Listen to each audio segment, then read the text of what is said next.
Salut les amis! On est en live dans 2 minutes. 2 minutes, les loulous, 2 minutes. Ça groove.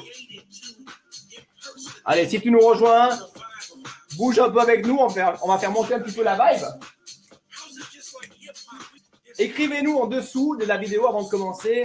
Quels sont vos challenges, quels sont vos défis, quelles sont les transformations que vous attendez à avoir sur votre corps. Et on va répondre en live ce soir avec Mathias. Ça va être une soirée de folie. On va faire les cons, on va surtout apprendre, mais on va apprendre sans se prendre au sérieux. Voilà, c'est la Fitness Mentor Academy, l'académie des coachs qui cartonnent. C'est parti. Ok, donc bienvenue à tous, bienvenue à toutes. J'espère que vous nous entendez bien, j'espère que le son est ok pour vous. Petite entrée en musique pour augmenter un petit peu la vibe de la soirée, parce que comme tu sais, l'énergie en tant que coach sportif, c'est hyper important. Donc, si tu as un coach sportif qui n'a pas d'énergie, qui n'a pas de vibe, qui n'a pas de peps, bah, tu vas pas pouvoir transmettre un message positif à ta clientèle. Tout est une question d'énergie. Donc, l'énergie, tu l'augmentes avec la musique, avec des sauts, avec des cris. Donc, on va pas faire des cris ce soir, hein, mais on va travailler avec l'énergie. Et ce soir, le thème de l'épisode 3 de la Fitness Mentor Academy, c'est la transformation physique et surtout l'entraînement.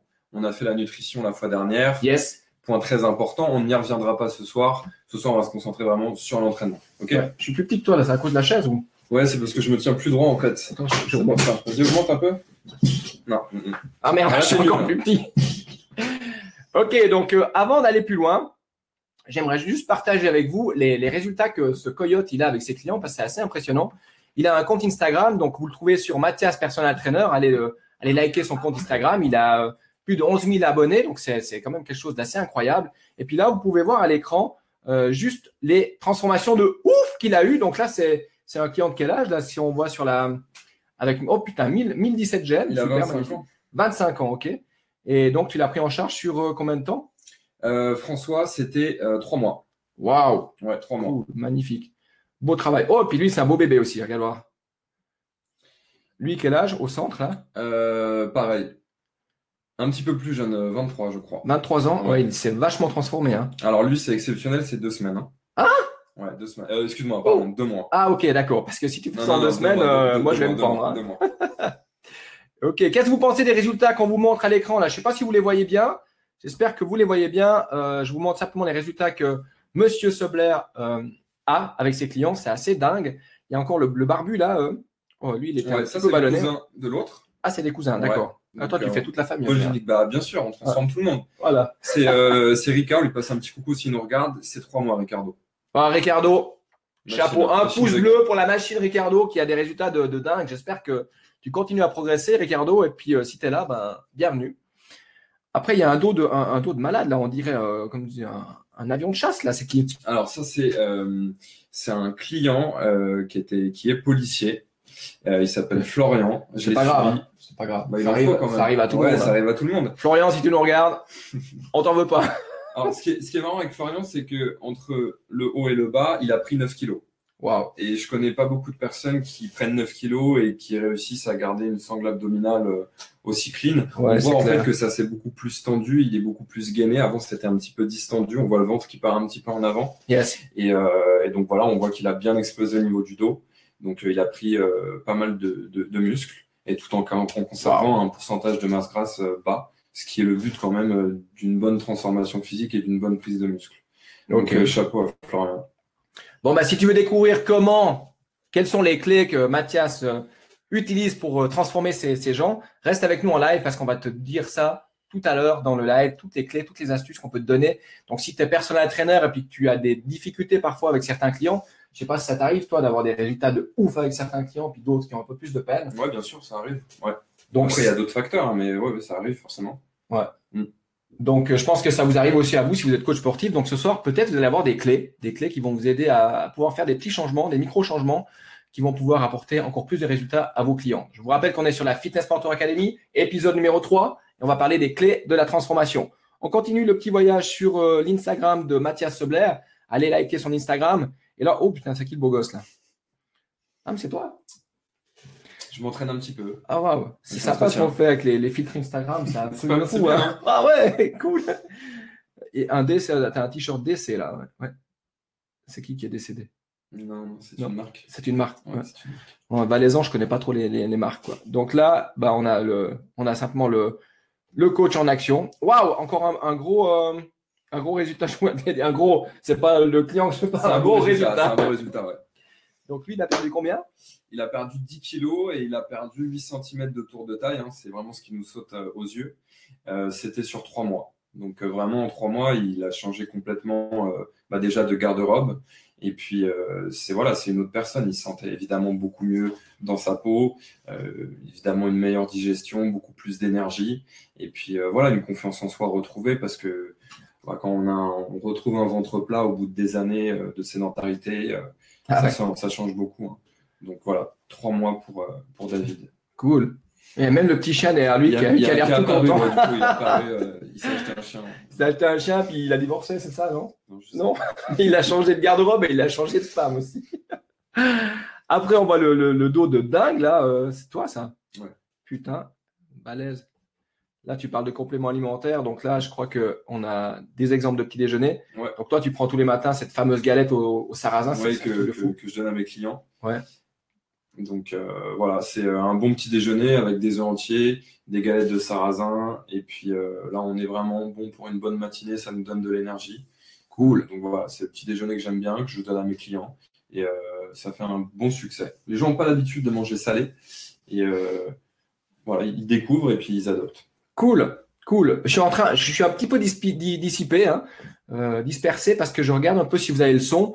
Donc là, il y a Marc. Salut Marc. Marc, j'espère que tu vas bien. Tu me dis que tu n'as pas le son. Est-ce que tu as le son maintenant? Parce que, a priori, il y a du son. Hein. Ouais, on a testé. Ouais. Ok, Marco, si jamais tu n'as pas le son, fais-moi un petit message. On va trouver une solution. Salut à Maxime. Salut à Johnny Matala, qui est coach en Valais. Salut à Nico Ricky. Salut à tous. On est content de vous voir avec nous ce soir. Pas vous savoir devant la télé. Hein. Comme on sait tous, à la télé, il y a de la merde. Donc, voilà. Donc, on va tout de suite commencer avec les premières questions qu'on a reçues justement par email. Donc, je vais revenir sur la plateforme. Et puis, ensuite, je vous inviterai juste à poser vos questions, les amis. Alors, elle est où cette fameuse question? Salut Coralie qui est avec nous ce soir. Wouh! Christophe Batz, salut Christophe! Christophe qui était avec nous dans l'épisode numéro 2, mardi passé, qui était vraiment extraordinaire, qui nous a parlé d'une des clés des coachs qui cartonnent. Donc, je vous invite à nous rejoindre tous les mardis soirs. On va vous partager un max de contenu, un truc de fou, des trucs que vous n'avez jamais pu apprendre à l'école. Et puis, ça va être génial. Donc, j'avais une question, Mathias, que je vais retrouver parce que je l'avais posté. Est-ce que tu peux juste monter dans les commentaires là? Ici? Ouais. Tu veux ça? Voilà, ouais. On va lire la question parce qu'elle n'est pas en ligne. Donc la première question, c'est: j'imagine qu'avec tes années d'expérience dans le coaching et l'encadrement sur plateau de musculation, tu as dû remarquer un certain nombre d'erreurs de la part des pratiquants de salles de fitness. Quelles sont selon toi les principales erreurs commises qui vont entraver l'obtention des résultats? Donc je te laisse répondre à ça pour nos amis auditeurs. Alors, déjà, la première des choses qui me saute aux yeux, ça va être la qualité d'exécution. Et c'est un point sur lequel je vais vraiment insister parce que je pense que déjà, il y a beaucoup de personnel trainers qui nous regardent ce soir et c'est vraiment notre carte à jouer. C'est-à-dire que nous, en tant que coach, on a vraiment ce savoir et on a un rôle très important sur l'apprentissage des mouvements de musculation et c'est une très, très grosse carte à jouer. Je pense que c'est les fondements, c'est la base de tout programme, de tout encadrement, c'est apprendre correctement à exécuter les mouvements. Et on voit très bien dans les salles de fitness que la plupart des exécutions sont vraiment désastreuses. Et c'est ces exécutions qui amènent à la blessure et qui amènent aussi au manque de résultats. Parce que si le mouvement est mal exécuté, le muscle qu'on souhaite recruter et développer, il n'est pas bien stimulé et donc on n'obtient pas les résultats souhaités. Donc vraiment, ça c'est ce qui saute aux yeux quand on va dans une salle de fitness. C'est la mauvaise exécution. Donc un point clé que tout personal trainer doit vraiment mettre en avant, c'est l'apprentissage des mouvements. On a une énorme carte à jouer. Je vais cesser de le répéter durant tout ce live, mais ça reste vraiment la base. On peut faire un programme incroyable qui est très bien conçu, qui est bien programmé, mais si on n'apprend pas à notre élève, à notre client, à correctement exécuter le mouvement qu'on lui demande de faire, ça sert à rien. il y a aussi peut-être un effort aussi de la part du coach de s'investir dans les mouvements, d'apprendre, de connaître l'anatomie, la biomécanique, pour savoir quelle est la fonction du muscle que l'on souhaite travailler. Clairement. Et comment exécuter le mouvement de la plus saine des façons et de la plus efficace des façons. Donc, ça, c'est le premier point. Ensuite, on voit beaucoup de personnes qui viennent à plusieurs. Ça, c'est une bonne chose par rapport à la motivation. Par contre, ils vont faire le même programme. Donc, du coup, s'ils font le même programme, eh ben, il n'est pas individualisé et il correspond peut-être à une personne, mais les deux autres amis qui sont là, ça leur correspond pas. D'accord? Et du coup, bah voilà, ils vont pas progresser aussi bien et ils vont pas avoir les résultats escomptés.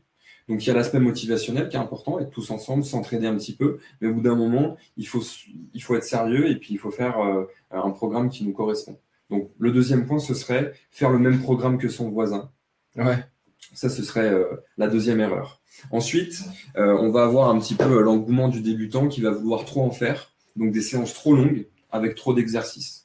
On va tester les derniers exercices à la mode sur Internet, où la semaine passée, on a vu le mec le plus balèze de la salle faire un mouvement, donc on va essayer. Et puis la semaine d'après, c'est un nouveau mouvement. Donc le corps, il est sans cesse en train d'apprendre, en fait.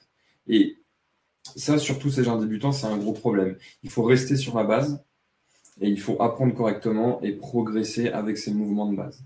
Donc troisième erreur, ce serait des séances trop longues et trop d'exercices différents.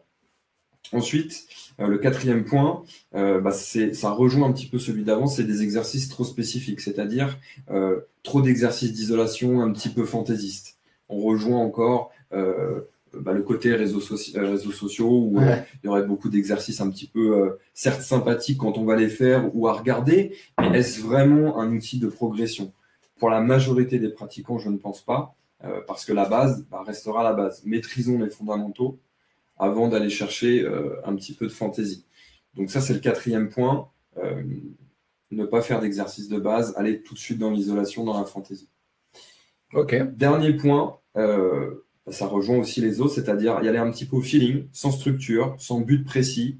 Comme lundi, c'est le jour des pecs, et ben on va aller faire les pecs comme tout le monde, sauf que tous les appareils sont pris, donc on va faire ce qui reste. Ouais. On n'a pas de plan précis. Ça peut marcher un temps quand on est débutant, parce que toute stimulation nouvelle va apporter des progrès, mais on va vite stagner. Et il va falloir partir sur un programme qui nous correspond, individualisé. Et ça, c'est aussi le rôle du personal trainer. Et je sais que les personal trainers qui nous regardent le savent. Une bonne programmation, c'est ça qui assure des résultats. Et on est aussi là pour ça. Donc ça fait 5 points quand même. Je dirais le point que j'aimerais souligner là, c'est les bases. Travailler les bases, les fondamentaux. Donc on ne peut pas construire un immeuble très haut, très grand, si les fondations ne sont pas solides. Donc c'est un petit peu ce que tu expliques. Ouais, exactement. C'est ça, c'est une histoire de fondation. Okay. Il faut maîtriser la base pour ensuite progresser sur le long terme. Mais la base restera la base. Ok, et il y a Nico qui nous dit: Mathias, en combien de temps tu peux transformer mes 105 kg de gras en physique propre? Alors là, avec un LOL. C'est Nico, je le connais, c'est un ami d'enfance. Nico, c'est simple, c'est si tu as la motivation, si tu as la discipline nécessaire, 2-3 mois, c'est jouable. Un petit peu comme j'ai fait avec mes autres clients. Mais ensuite, ça reste vraiment une implication personnelle, il faut suivre le protocole et faut être motivé, il faut savoir ce qu'on veut. Mais 8-12 semaines, c'est souvent une bonne moyenne pour faire une bonne sèche pour arriver à un beau physique. Quoi. Ok. Moi, j'aimerais juste soulever un point. Après, si tu dis de la merde et que tu n'es pas d'accord avec moi, tu as le droit de m'envoyer une droite. Je te balance de l'eau. Voilà, tu me balances de l'eau. J'aimerais juste soulever un point qui me semble hyper important, c'est qu'avec les réseaux sociaux, avec Instagram, avec Facebook, on voit des mecs qui sont vraiment incroyables physiquement, qui sont athlétiquement incroyables, qui sont secs et tout. Mais ce qu'il faut savoir, c'est qu'ils prennent des photos à un moment donné bien précis. Et le truc, c'est qu'on s'identifie un peu à ça et puis on ne se rend pas compte qu'on a une véritable nature en nous. Donc, on a la possibilité d'être ce qu'on est finalement. Et je dirais qu'avant d'entreprendre, quel que soit comme programme, il faut déjà accepter notre génétique, ce qu'on est, et puis pas vouloir être quelqu'un d'autre. Et ça, c'est quelque chose de très profond que je suis en train de dire là. C'est pas que au niveau physique, c'est vraiment au niveau mental, au niveau émotionnel. Ne pas vouloir être quelqu'un d'autre, mais être la meilleure version de qui tu es en fait. Donc, être la meilleure version de soi-même. C'est-à-dire qu'un cheval de course peut faire en sorte qu'il soit un excellent cheval de course, mais un âne ou un mulet, tu peux juste faire en sorte que ça soit un âne ou un mulet qui court vite, mais ça ne sera jamais un cheval de course. Donc, il faut juste remettre les choses à leur niveau. On est tous des êtres extraordinaires et uniques. Il faut déjà accepter ça. Et puis après, vous entourer des gens qui ont des compétences comme Mathias pour faire en sorte de devenir un âne qui court vite ou un cheval de course champion de PMU ou je ne sais quoi. Ouais, Voilà. c'est plein de bon sens. Hein. On peut tous s'améliorer, on peut tous être une meilleure version de soi-même. Et certaines personnes vont avoir tendance à trop regarder les autres, les réseaux sociaux, tout ce qui va être embelli et se sentir un petit peu diminué par rapport à ça ou incapable. Et faut surtout pas se mettre ça dans la tête. On peut tous s'améliorer, on peut, comme tu le dis, tous devenir vraiment une personne formidable parce qu'on en est tous une. C'est ça. Faut juste se trouver, il faut juste s'entourer des bonnes personnes. Ouais. Donc voilà, je suis entièrement d'accord avec ce que tu dis. Donc, nous sommes des êtres extraordinaires et la magie d'Internet fait que, voilà, en haut, vous avez un joli polo et tout. Mais en fait, ici, dans cette salle, ça pue des pieds, mais un truc de dingue. Donc, je pense que c'est toi. Bon, écoute, t'es en claquette, t'as les voilà. pieds, donc hein, moi, je suis bien. Donc, j'espère que vous ne sentez pas chez vous, mais en tout cas, ici, il y a de l'ambiance au niveau olfactif. OK. On va passer, sans déconner, plus loin. Mettez des pouces bleus si vous aimez. Posez vos questions, les amis, en dessous. Mettez des commentaires, des questions. Je peux les mettre à l'écran, comme ça, on peut partager avec tout le monde. C'est interactif, c'est cool, c'est sympa. Et puis, on peut passer un bon moment ensemble. Donc, je vais juste voir la deuxième question. J'ai ma voix qui me lâche. Ça me fait « Wow !» Entendu ? Ouais, j'ai entendu. Donc, à tous les jeunes personnel trainers qui nous regardent, si tu avais quelques conseils à leur donner quant à l'établissement du programme idéal pour la transformation de leurs clients. Ça, c'est une question intéressante. Je la relis une fois. À tous les jeunes personnel trainers qui nous regardent, si tu avais quelques conseils à leur donner quant à l'établissement du programme idéal pour la transformation de leurs clients. Alors, c'est la question à 1 million, encore une fois. On veut tous bien faire. C'est-à-dire qu'on veut vraiment les résultats pour notre client qui nous a confié. Il nous fait confiance et on veut qu'il obtienne ses résultats. Donc, on se pose toujours cette question, comment créer le programme qui lui convienne parfaitement? Et ça va être seulement si on a fait un interrogatoire correct, si on connaît notre élève. Et pour ça, il faut lui poser beaucoup de questions. Il faut déjà savoir tous ses antécédents médicaux, son passé sportif, le nombre de fois il peut s'entraîner, parce que peut-être qu'on a envie de lui faire un programme sur 5 jours, mais il va pouvoir venir que 3 jours dans la semaine. Donc déjà, il faut s'adapter, d'accord? Le meilleur programme, c'est celui avec lequel on peut tenir. C'est pas celui qui est sur le papier, c'est ce qu'on appelle l'adhérence, que ce soit en nutrition ou en entraînement. C'est le programme qu'on va pouvoir tenir sur le long terme, dans lequel on va prendre du plaisir et donc on va pouvoir le tenir. Ensuite, donc il y a ces histoires d'antécédents, de fréquences. Ça va être aussi le mode de vie, les horaires d'entraînement. C'est ça la beauté aussi du personal training, c'est de faire du sur-mesure. En fait, je dis ça. On fait vraiment du sur-mesure, comme si on ferait un costume. Et ben le programme de musculation, ça va être pareil. En personal training, c'est vraiment calibré par rapport aux horaires d'entraînement de la personne, à ses antécédents, parce qu'il y a des exercices qui sont certes indispensables. On entend souvent le squat, c'est le mouvement roi pour les cuisses, faut faire du développé couché à la barre, etc. Mais si la personne elle a une pathologie particulière, elle ne pourra pas le faire. Et si on lui demande absolument de le faire, on court droit à l'échec. Donc, il faut rester attentif, il faut rester un petit peu malléable et lui faire un programme qui lui convient. Donc, cette question, elle est très importante, elle est fondamentale et ça va être dans la communication avec son client qu'on va pouvoir vraiment avoir nos réponses. On les a peut-être pas au début, mais il faut s'intéresser, il faut poser les bonnes questions. Donc voilà, le programme idéal, retenez que c'est l'adhérence. C'est est-ce que le programme, voilà, je l'ai conçu, est-ce que je sais qu'il va pouvoir le tenir, est-ce qu'il va pouvoir le faire? Et c'est important après d'avoir des feedbacks. On peut penser que c'est le bon programme, mais peut-être qu'au bout de 2-3 semaines, déjà, il va avoir des soucis. Il va peut-être pas nous le dire, il faudra lui poser la question. Il faudra vraiment axer sur la communication et modifier au fur et à mesure pour qu'il ait la capacité de continuer ce programme. Donc, il faut pas être rigide, il faut être ouvert d'esprit. Et c'est pas en fait, souvent on a envie de mettre les exercices qu'on aime, on a envie de faire un petit peu ce que nous on aimerait faire. Ouais. Mais c'est pas ça, c'est le programme dont a besoin le client ou l'élève. C'est à lui, donc il faut pas être rigide. Il faut avoir une ouverture d'esprit et il faut que ce soit adapté à la personne. Donc voilà, on retiendra l'adhérence, que le client puisse suivre ce programme sur le long terme. Parce que c'est que sur le long terme que ça marchera. Clairement, et tu rejoins en fait un peu ce que disait Christophe mardi passé sur l'art de poser des questions. Et il partageait, je fais juste une petite aparté là pour vous. Christophe Batz, qui est un formateur français là, qui va intervenir dans l'académie, justement, la Fitness Mentor Academy, il disait que une personne qui vient te voir pour perdre du poids ou pour prendre de la masse musculaire, il y a peut-être un besoin sous-jacent plus profond. Donc, il y a aussi quelque chose à travailler dans l'art de poser des questions pour aller plus en profondeur, pour savoir qu'est-ce que le client vient véritablement chercher chez toi. Donc oui, il y a un programme de muscu que tu vas lui donner, mais après, dans le coaching, tu vas avoir aussi la possibilité de leur poser des questions pour aller plus en profondeur, pour savoir quel est leur véritable besoin profond. Ça peut être, j'aimerais avoir plus confiance en moi, j'aimerais peut-être enfin rencontrer une fille ou un garçon, ça peut être des trucs qui sont beaucoup plus impactants émotionnellement. Ouais, bien sûr. Il y a toujours des causes plus profondes, il faut les gratter un petit peu. C'est pas forcément ce qu'on va nous dire au début, au premier entretien, mais ça, c'est le jeu aussi de le découvrir sur le long terme. Mais ça, c'est une relation qui se lie au fur et à mesure. Mais c'est vraiment l'importance du premier interrogatoire et puis de faire comme ça au fur et à mesure des feedbacks. C'est vraiment important. Ouais. Clairement. Bah, y a une question là que j'ai mis à l'écran. Maxime qui nous dit, tu penses quoi de la diète cyclique pour une prise de masse? Bon, du coup, on sort un petit peu du thème. Voilà, bon, on parle bien ce soir de l'entraînement. Donc, posez vos questions qui ont attrait à l'entraînement. On a fait un live il y a 2 semaines par rapport à la nutrition. Donc, aujourd'hui, on va vraiment rester dans l'entraînement.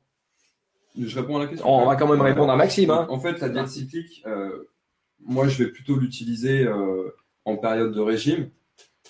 Mais ce ne sera pas tout de suite, mais ce sera vraiment en période de régime à la fin quand j'ai besoin de cycler mes glucides. Mais pour une prise de masse, tu n'as pas besoin de prendre la tête et de cycler forcément. Quand tu as ton total calorique, tu as la bonne répartition des macronutriments, tu n'es pas obligé, si pour toi tu préfères manger plus sur tes jours d'entraînement et manger moins quand tu te reposes, c'est faisable. Il faut juste lisser un petit peu sur la semaine et puis du moment que tu es bien dans tes chiffres, ça ira. Mais c'est une question de convenance encore une fois, mais c'est pas, j'en pense pas forcément du mal comme du bien, que c'est absolument conseillé. C'est un outil qu'on peut utiliser encore une fois en fonction de la personne, si elle le souhaite ou pas.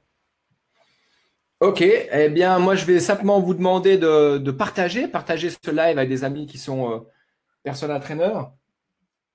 Alors on va mettre un petit peu de musique pour traiter un peu les questions. J'aime bien celle-là, j'ai du goût. Hein. Ah ouais, elle est pas mal. Hein. Elle est bien. Allez, ça groupe chez vous aussi. Bougez un petit peu sur votre chaise, faites monter un petit peu l'énergie, la vibe. Posez-nous vos questions sur l'entraînement en dessous dans les commentaires. Mettez des pouces bleus ou des cœurs. Des cœurs, voilà, comme ça. Et puis, partagez ce live pour faire connaître les conseils à d'autres amis personal trainers. Voilà, on va continuer avec les questions. Tu m'avais montré. Ouais, c'était la question de Jean-Guy Masset. Alors, je vais là. Ouais, ici. Alors, il y a Jean-Guy Masset qui nous dit, comment réagis-tu quand tu sens qu'un client se démotive de façon à le garder motivé? On est encore un petit peu dans la vibe là. Ouais, c'est une bonne question parce que je pense que ça peut nous arriver et on ne l'a pas forcément vu venir. Il peut y avoir des éléments extérieurs, des tracas, des problèmes personnels. Encore une fois, c'est une question de communication. On peut voir notre client qui arrive à la séance de coaching et puis voilà, il n'a pas forcément le sourire, il a un petit moins bien, on sent qu'il est peut-être fatigué. C'est à nous de lui poser cette question. Et puis, c'est aussi à nous encore une fois, de ne pas être rigide. Peut-être qu'il n'aura pas envie de faire la séance qui était prévue, parce que justement, il y a ce moins bien, il aura peut-être envie de faire autre chose, quelque chose de plus ludique. Pourquoi pas j'allais dire de parler dans le sens où on n'est pas en train de s'asseoir et de faire une thérapie, mais dans certains cas, c'est nécessaire de prendre le temps de parler à quelqu'un de complètement extérieur, de se livrer, ça c'est déjà arrivé. Mais garder un client qui est motivé, ça va être, voilà, encore une fois, ça va être la communication, mais je pense que tu vas le garder motivé si tu lui apportes des résultats, si tu le fais se sentir bien pendant la séance. Et ça va aller tout seul parce que s'il voit qu'il progresse, s'il voit qu'il a des résultats, il n'y a aucune raison de se démotiver. Même si des facteurs externes peuvent, ça arrive hein, forcément, même si des facteurs externes peuvent lui mettre un petit coup au moral, venir à la séance de coaching, c'est son échappatoire. C'est le moment où voilà, il peut oublier un petit peu ses soucis, il peut faire une séance avec son coach, discuter, passer un bon moment. Et c'est l'exutoire un petit peu. Donc, si je pouvais répondre à ta question simplement, c'est lui apporter des résultats et puis lui apporter une oreille attentive, une écoute. Si on lui apporte une écoute, qu'on montre qu'on est là pour lui, c'est ça. il sera motivé et puis il sait qu'il peut compter sur nous. Et pour répondre à Jean-Guy, là, je vais juste illustrer par une histoire qui m'est arrivée dans ma jeune carrière de personnel trainer. J'étais donc avec un client, et puis ce client, je ne sais pas si vous connaissez un petit peu les styles de personnalité, c'est un dominant, un DC, un dominant cartésien, donc pas trop d'expression, la personne ne s'exprimait pas trop. Je ne savais pas s'il était motivé, s'il n'était pas motivé, s'il aimait mon service, s'il n'aimait pas mon service. Et puis, je me sentais pas très bien avec ça parce que je me disais, voilà, ce que je fais, ça n'a pas l'air de lui plaire. Et ça, c'était juste une supposition de ma part. Donc, s'il y a une des clés qu'on peut partager avec vous, c'est de ne pas faire de supposition quant à la motivation de votre client, quant à la satisfaction de votre client. Mais, par contre, simplement, lui poser la question. Voilà, j'ai le sentiment que tu n'as pas l'air motivé. Est-ce que tu peux me parler de qu'est-ce qui pourrait te motiver plus?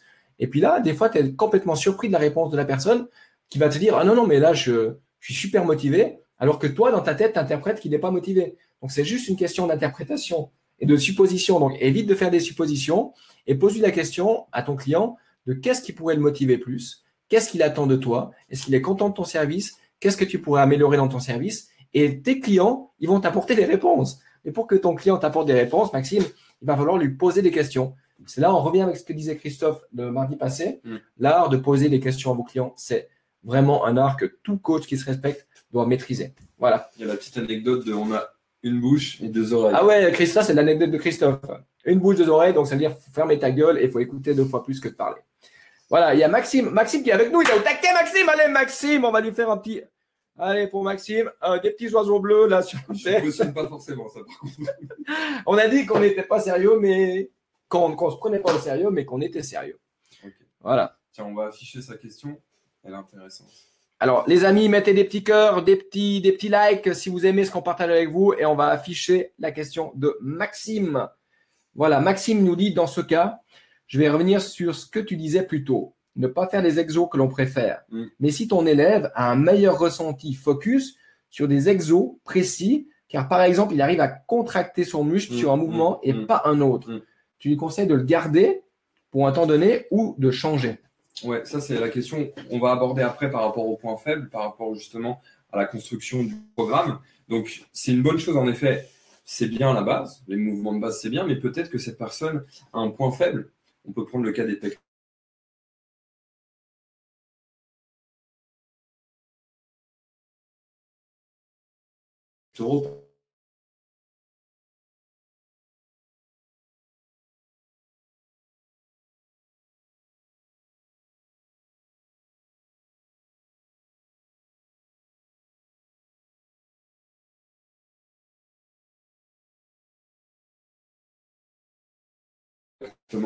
Et puis, voilà, tout ce qui est neuromusculaire, c'est super important aussi au début. Donc, les mouvements d'isolation en cas de point faible, c'est absolument nécessaire. Donc, dans ce cas-là, oui, je te conseille de rester sur les exercices qui en ressemblent bien. Et une fois que ce point faible est mis un petit peu de côté, qu'on arrive à rattraper le retard, et ben, repasser sur des exercices de base où là, il n'y aura plus aucun problème. Donc, oui, il y a toujours des exceptions. Ok, parfait. J'ai un petit bug de caméra. Je vous demande juste un petit peu de patience. Je vous mets un peu de musique. Il faut juste que je gère ce petit bug de caméra. Occupe-les un petit peu pendant que… Ouais.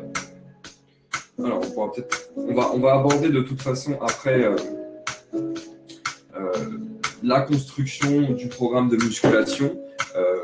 Il existe plein de programmes de musculation, évidemment, mais il y a des grandes règles qui vont vous permettre d'établir un programme cohérent et qui vont assurer des résultats à vos clients. Donc, déjà, la question qu'on pourrait se poser, qui va nous guider un petit peu vers la construction de ce fameux programme, donc pour assurer évidemment la transformation physique, parce que c'est le thème de ce soir. Le thème de ce soir, je le répète, c'est la partie entraînement autour de la transformation physique. Donc, ça va passer par le bon programme d'entraînement. Donc, si on avait à citer des grands principes pour l'entraînement, il serait au nombre de 5. Ce serait dans un premier temps la spécificité, c'est-à-dire chaque entraînement, il doit être dirigé dans le but d'obtenir le résultat souhaité. Donc, il faut avoir en tête cet objectif. On va transformer la personne. Je m'excuse de te couper. Ouais. Il y a juste Patrick Sobert qui nous dit qu'on a perdu le son.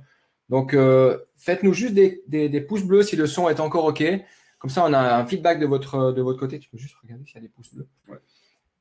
parce qu'il y a Patrick qui nous donne un message comme quoi il a perdu le son. Donc, dites-nous qu'est-ce que vous avez compris, qu'est-ce que vous n'avez pas compris. Et puis, voilà, donc il y a des pouces bleus. Donc, j'imagine que le son est OK. Ouais, c'est bon. Non, Ici, c'est bon. OK, donc il y a peut-être un souci de connexion. Voilà, c'est les aléas du direct. Donc, je m'excuse d'avoir coupé. Je te laisse continuer. OK, donc du coup, on parlait de spécificité. C'est la première règle. C'est un des premiers grands principes pour l'entraînement. Donc, il faut garder en tête que chaque entraînement doit être dirigé dans le but d'obtenir le résultat souhaité. Ça, c'est vraiment la base de la construction de son programme. Ensuite, il va y avoir la notion de surcharge progressive. En anglais, on appelle ça le progressive overload. C'est assez connu si vous avez l'habitude de traîner un petit peu sur les forums anglo-saxons. Donc, ce principe, ça va être que l'entraînement doit devenir de plus en plus dur au fil du temps, au fur et à mesure, pour assurer la progression de l'athlète, du client. D'accord ? À savoir que la progression va diminuer avec l'âge. En effet, on a tous le cas de la personne qui va rester avec le même programme pendant des mois, qui va garder exactement les mêmes variables et qui se plaint de ne pas progresser. Ouais, clairement. Ça tombe sous le sens. Hein. En fait, le corps s'habitue à chaque stimulus qu'on lui soumet, et si on ne va jamais chercher un stimulus un petit peu plus fort, un petit peu plus important, le corps il ne va pas chercher à progresser. Le corps humain, à la base, c'est un mécanisme de survie. C'est-à-dire, il veut s'économiser au maximum. Donc, si on ne va pas le chercher toujours un petit peu plus, il s'économise et il n'y a pas de progrès. Donc, le deuxième grand principe, c'est la surcharge progressive. On en parlera un petit peu plus après en détail. Ensuite, ça va être la périodisation, c'est-à-dire qu'on va devoir pratiquer, je donne un ordre d'idée, à peu près toutes les 4 à 6 semaines, ce qu'on appelle une phase de décharge, une phase de déload en anglais, où là, on va laisser le corps récupérer d'un point de vue articulaire, musculaire et aussi surtout le système nerveux. Ensuite, quatrième point, ça va être la programmation. Donc, rentre en compte toutes les variables telles que la période de repos, le choix des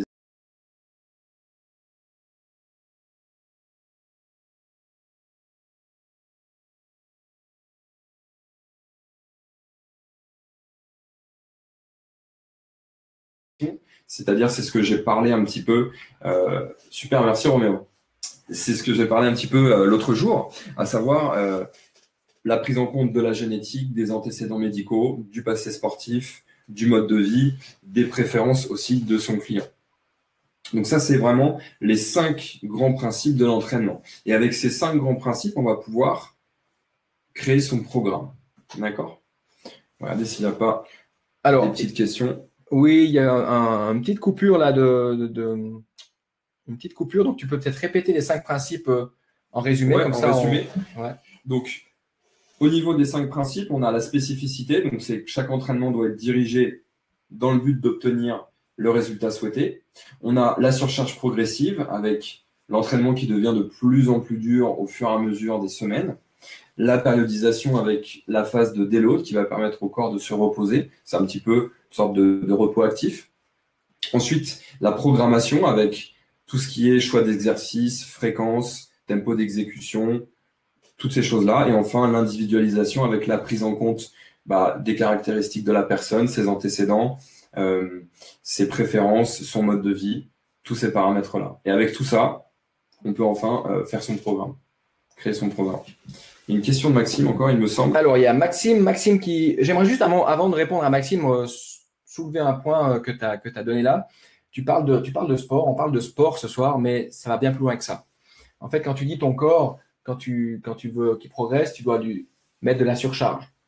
Et dans notre vie, en fait, c'est la même chose. Pour qu'on progresse, il faut aller au-delà de la zone de confort. Donc, si tu es coach sportif aujourd'hui, puis que tu veux construire ton business, et puis que tu ne vas pas te mettre dans l'inconfort d'aller chercher des clients, tu n'auras jamais de clients. Donc, j'aime bien faire des parallèles justement entre notre métier de coach sportif. On aide les gens à transformer leur vie, on leur donne des objectifs, on leur donne des plans d'action. Et souvent, quand on réfléchit, on se dit, bon, je donne des plans d'action à mes clients, mais moi, dans mon business, je ne me donne pas de plan d'action, je ne sors pas de ma zone de confort et je m'étonne que je n'ai pas de résultat. Donc, vraiment faire la corrélation entre l'activité physique dont on parle ce soir et l'activité ou le business. Donc, c'est quelque chose que je voulais simplement mettre en lumière. On va lire la question de Maxime.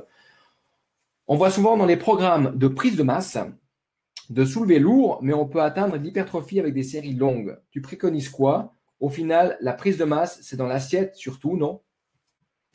Alors, il y a des grandes règles Tu peux en effet atteindre la stimulation musculaire avec une charge lourde, entre guillemets, mais la charge lourde, c'est à définir.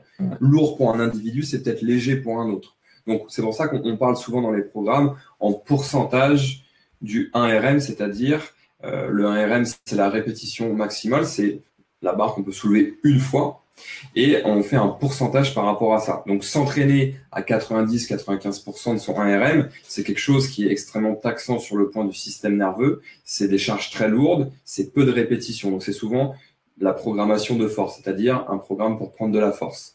Donc, il y a des grandes règles, c'est-à-dire pour aller chercher l'hypertrophie, la stimulation musculaire, on va rester plutôt entre 60 et 80% du 1RM. Okay. Quand il parle d'hypertrophie, pour ceux qui ne sont pas dans notre métier, pour parler leur langage, l'hypertrophie, c'est la prise de muscle, la prise de masse musculaire. Voilà. Donc, il faut rester généralement entre 50, 55, 60 et 80% du 1RM. Et c'est dans cette zone-là qu'on va avoir les meilleurs résultats, mais aussi les meilleurs bénéfices sur le long terme. Je vais en parler un petit peu dans la construction de son programme. Il y a des variables à gérer comme le système nerveux qui va être énormément impacté au fur et à mesure des entraînements. Et il va falloir le gérer correctement. Et ça va être une première chose que je vais aborder tout de suite, c'est-à-dire que on ne peut pas, toute personne qui pratique sérieusement la musculation, je vais le faire autrement, a déjà essayé de se dire, je veux développer tout mon corps, je veux développer tous les muscles. Donc, je vais me donner à fond à chaque fois sur tous les muscles.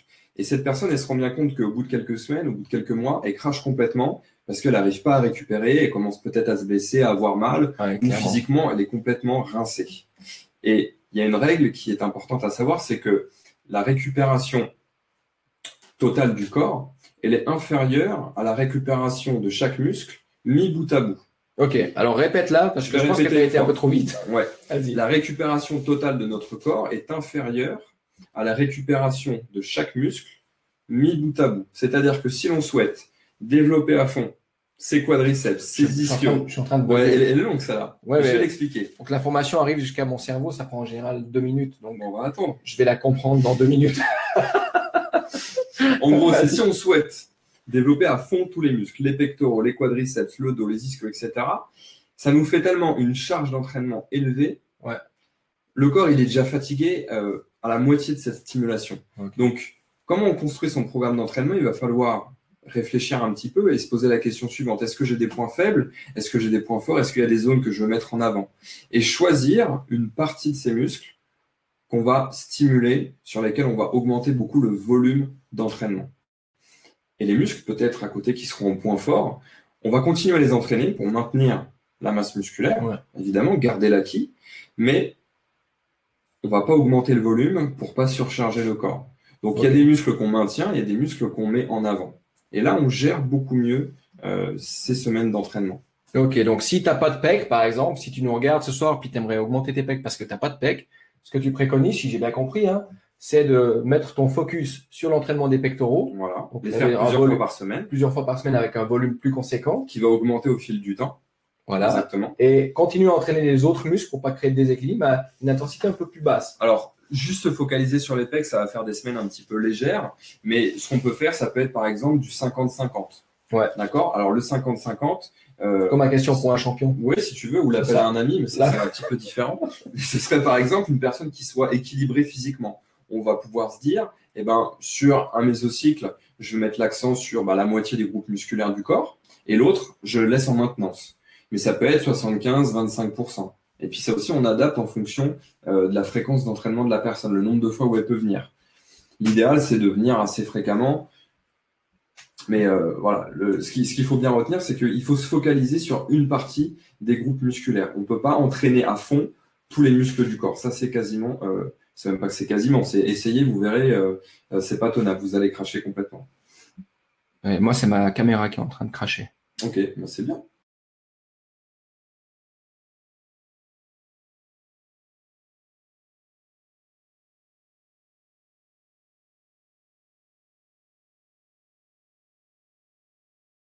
On revient les amis, ne nous quittez pas, on revient, on est de nouveau là, donc des petits aléas de connexion, mais on est encore avec vous et on va partager la question de Steve qui nous demande « Mais pourquoi tout le monde s'obstine à la prise de masse ?»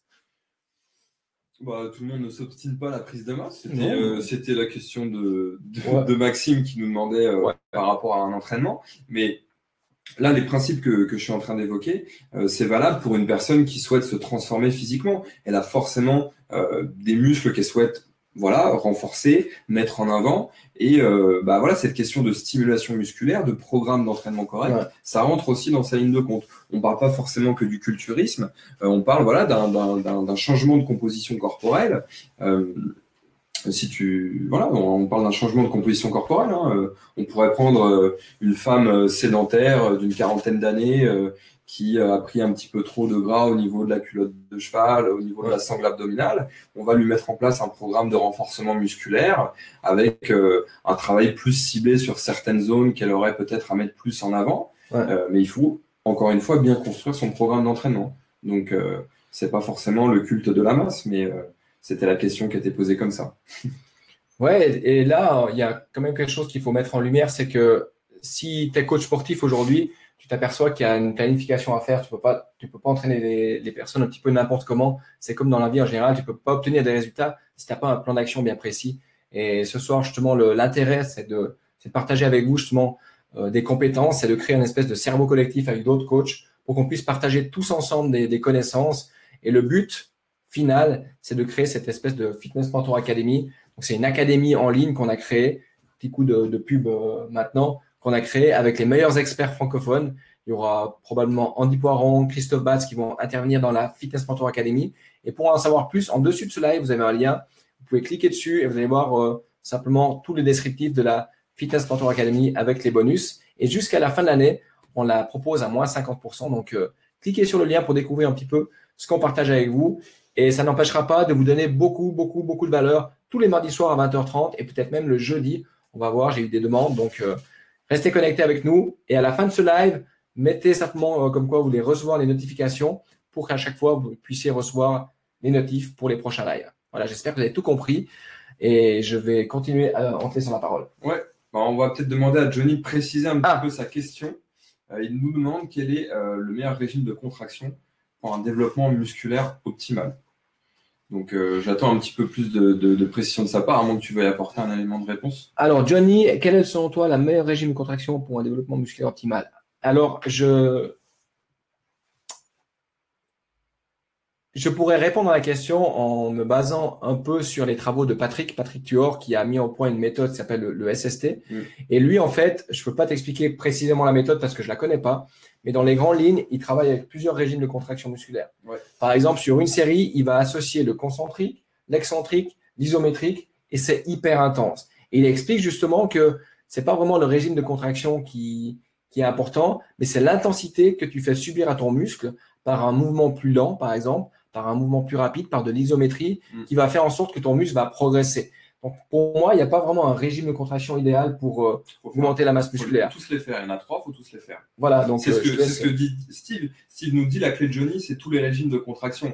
En effet, on veut développer le plein potentiel du muscle, donc autant aller explorer tous les régimes de contraction possibles. On ne va pas se laisser une façon de progresser de côté pour en privilégier deux. Autant aller chercher un petit peu tout. Donc c'est vrai.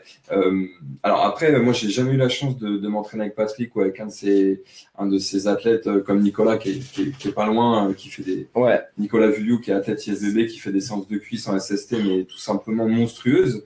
C'est un truc de fou. C'est vrai que j'aimerais bien un jour faire une séance SST, mais rien que sur les bras, ça doit être. Bon, Patrick, si tu nous regardes, on veut une séance de SST pour faire vomir Mathias. Sur les cuisses. Ouais, je veux bien. Voilà. J'étais en communication avec Patrick, je vais parler des lives et il est éventuellement d'accord de faire un live, donc restez connectés le mardi soir. Probablement qu'un jour, il sera en live sur la Fitness Mentor Academy. Voilà. Ok, donc voilà, Johnny, la meilleure régime de contraction, c'est tous. Tu les explores tous, mais encore une fois, c'est un cas précis. Mettre en place de l'excentrique lent, de l'isométrie avec des clients débutants, c'est une technique avancée. Il faut déjà maîtriser les bases. Tu leur fais faire des mouvements en pleine amplitude, un bon étirement, une bonne contraction, une amplitude de travail qui est correcte en respectant aussi leur anatomie. Aller vouloir toucher complètement la barre avec les faire un développé couché et demander à tous les clients Impressionnant. Ouais, Hein. c'est de la gonflette. Ah, De demander putain. d'avoir qui touche les pectoraux sur une personne qui a une petite cage et des grands bras, c'est un risque de déchirure du pec. Donc il faudra bien analyser son client et peut-être lui demander de s'arrêter avant pour pas augmenter son risque de blessure. Ouais. Mais voilà, lui faire comprendre son amplitude active, comme on appelle ça, donc l'amplitude sur laquelle son muscle va correctement travailler, respecter les articulations, Ouais. et voilà, un bon excentrique, une bonne contraction, et ne pas, tu vois, Johnny, ne pas rentrer dans trop de spécificité sur la majorité des clients, c'est pas utile. Tu as déjà des variables comme la fréquence d'entraînement, les exercices, une bonne périodisation. Ouais, clairement. C'est déjà largement suffisant. Trop, c'est trop après. Ok, après-midi, j'ai vu un gars au fitness, donc je dirais pas dans quel fitness, il faisait des tirages nuques et il les faisait un petit peu comme ça. Je sais pas si tu as déjà vu des mecs qui font des tirages nuques comme ça. Donc moi, je lui ai dit, c'est cool, faut que tu continues parce que vraiment, tu vas progresser. Blesser, quoi. Ouais, tu vas bien progresser. Donc, qu'est-ce que tu penses du tirage nuque? C'est efficace pour ça? Bah, il faut analyser un petit peu. On voit bien que la personne met une grosse contrainte sur ses vertèbres cervicales et force, elle est dans un mouvement qui n'est pas du tout, qui lui convient pas. Il y a une faible partie de la population qui a la mobilité articulaire pour faire un tirage nuque. Ouais, mais c'est clairement. tellement infime que la majorité des pratiquants doivent et devraient faire un tirage poitrine. Déjà, on voit que c'est beaucoup plus anatomique, c'est beaucoup plus stable. Ouais, La personne n'a pas à forcer sur les cervicales en se penchant en avant. Et les études ont montré qu'on avait une stimulation quasi, voire identique par rapport aux muscles du dos. C'est ce qu'on souhaite recruter sur un tirage vertical. Ouais. Donc, pourquoi s'embêter à tirer derrière, à se mettre une contrainte sur les cervicales, si on peut faire en étant bien devant, voilà, et limiter les risques de blessure. C'est donc tout ce qui est tirage nuque, développé nuque aussi, on va éviter. Je dis pas qu'il faut pas le faire. On a une infime partie de la population qui a la capacité de faire un développé nuque et un tirage nuque. Laissons ça aux personnes expérimentées qui connaissent correctement leur corps et apprenons des mouvements sains, safe, comme on dirait. On apprend des bons mouvements, voilà, à nos clients. Ok. Faut penser le long terme. C'est bien beau de lui faire un tirage nuque une fois, mais si dans 6 mois, il a fait 6 mois de tirage nuque et il commence à avoir une tendinite à l'épaule, bah, faut assumer les conséquences. La règle de base pour tout coach, pour tout personal trainer, c'est respecter l'intégrité physique de son pratiquant et c'est ne pas le blesser. Le coach qui blesse son client, c'est la pire des choses. Ah, clairement. Clairement. Alors, il y a Johnny qui nous dit « Merci, super réponse, car je me demandais si je devais commencer à périodiser afin que je vais la mettre en ligne. » Ne se lasse pas de la programmation. Afin que les personnes que je suis ne se lassent pas de la programmation. Super, Johnny. Bravo. Alors, bah, du coup, là, je vais commencer à attaquer un petit peu le vif du sujet. Alors, j'ai expliqué tout à l'heure la notion de surcharge progressive. Donc, on est d'accord qu'on a commencé à focaliser une partie des muscles qu'on veut mettre en avant. D'accord ? Ouais. Donc, on va construire son programme par rapport à ça. On sait qu'on a des muscles qu'on met en avant, on sait qu'on a des muscles qu'on maintient. Par rapport à ça, il y a ce qu'on appellera des grandes fourchettes. On sait qu'il y a une amplitude de volume d'entraînement pour chaque muscle. C'est-à-dire, par exemple, les muscles des épaules, on sait qu'ils vont pouvoir encaisser un certain nombre de séries par semaine. Les épaules. Ouais, les épaules, c'est des petits muscles. Ils vont pouvoir aller encaisser 20, 22, des fois 25 séries effectives de travail par semaine. Si on y réfléchit, c'est beaucoup. Mais c'est des petits muscles. On manipule souvent des exercices d'isolation, des petites charges. Donc, il y a une bonne faculté de récupération. Le système nerveux, il n'est pas trop sollicité. Par contre, si on prend les quadriceps, il y a très peu de personnes qui vont dépasser les 14, 16 séries par semaine. Si on y réfléchit, je ne vous parle pas des séries d'échauffement, je vous parle des séries de travail. Commencez à envoyer 4-6 séries de squat, 4-6 séries de presse, de défente. Vous répartissez ça même sur 2-3 jours dans la semaine. Quand il y a des grosses charges, ça fait énormément de stimulation. Surtout qu'il y a d'autres exercices pour d'autres groupes musculaires. Donc, ça, il faut se renseigner, mais les bons personal trainers connaissent ce genre de données. Mais voilà, il faut déjà connaître le nombre de séries que peut encaisser un muscle. Après, ça va être individuel par rapport à chaque personne. On a des personnes qui vont pouvoir tolérer 16 séries de quadriceps dans la semaine, mais il y en a passé 12 déjà. On a été au-delà de ce qu'ils peuvent tolérer et on n'aura pas de bénéfice. Donc ça, c'est aussi sur le long terme, c'est le feedback avec son client, savoir s'il progresse correctement et s'il récupère convenablement. Donc ça, c'est une première chose. C'est connaître le nombre de séries qu'on va pouvoir administrer, entre guillemets, qu'on va pouvoir donner aux muscles. Mais l'intérêt de la surcharge progressive, c'est quoi? C'est de commencer la première semaine avec une stimulation minimum pour entamer l'hypertrophie, les mécanismes d'hypertrophie musculaire. Donc là, on va partir avec le volume minimum. Donc, je reprends encore mon exemple des quadriceps. On va pouvoir commencer à stimuler la croissance musculaire des quadriceps avec 8 séries de travail par semaine. Encore une fois, c'est une généralité, il y a une petite spécificité. Mais je donne un exemple. Donc, on va pouvoir commencer avec 8 séries par semaine. Et au fur et à mesure des semaines, on va augmenter le volume d'entraînement, c'est-à-dire qu'on va augmenter le nombre de séries que l'on va faire. Et ça, le fait d'augmenter le volume d'entraînement, comme on rajoute des séries, on stimule de semaine en semaine le quadriceps. Mais c'est progressif. Et on va faire en sorte d'arriver à cette dernière semaine, qui est la semaine la plus difficile, où on va être juste à la limite au niveau du volume d'entraînement. On sera à la limite, on va atteindre le plein potentiel d'hypertrophie musculaire. Mais si on faisait une semaine supplémentaire, on rajoutait 2 à 3 séries, ce serait trop, il n'y aurait pas de bénéfice. Et on irait entraver la récupération. Et c'est sur cette semaine en fait supplémentaire où on va faire en fait une semaine de déload, c'est-à-dire qu'on va réduire le volume d'entraînement, la fréquence, afin de laisser les processus naturels de récupération articulaire, tendineux, musculaire et aussi au niveau du système nerveux. Donc là, on voit un petit peu plus comment construire son programme d'entraînement. Il va falloir agencer semaine après semaine le nombre de séries par muscle. Et c'est ça tout le principe de la surcharge progressive. Alors, je suis en train de parler du nombre de séries, mais il y a plein de variables. Il y a le temps de repos, il y a la charge notamment. Donc, c'est-à-dire, on peut très bien monter la charge de semaine en semaine conjointement avec le nombre de séries que l'on fait. À vous aussi de donner les bons feedbacks à votre client. Si je prends par exemple le cas des épaules, on va donner par exemple beaucoup d'isolation. On va pouvoir se forger des super deltoïdes avec des élévations latérales.